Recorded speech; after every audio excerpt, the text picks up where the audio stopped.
জাতীয়তাবাদী স্বেচ্ছাসেবক দলের ৪৬তম প্রতিষ্ঠা বার্ষিকী। আমি নিজামুর রহমান নিজাম, সাবেক ভারপ্রাপ্ত আহ্বায়ক, সিনিয়র যুগ্ম আহ্বায়ক, বরিশাল জেলা স্বেচ্ছাসেবক দল। আমরা দীর্ঘ ১৭ বছর আন্দোলন সংগ্রাম করেছি। আন্দোলন সংগ্রামের ফসল ৫ই আগস্ট স্বৈরাচার সরকারের পতন হয়েছে। আমাদের দেশনেত্রী বেগম খালেদা জিয়া, আপসীর নেত্রী, সংগ্রাম করে গেছে। আজ তিনি আমাদের মাঝে নেই। গভীরভাবে আমরা শোকাহত।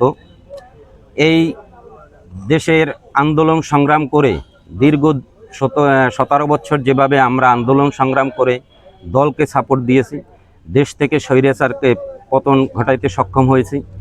এখন আমাদের রাষ্ট্রনায়ক জনাব তারেক রহমান, দলের প্রধান, সে সুন্দরভাবে দেশ পরিচালনা করতেছে।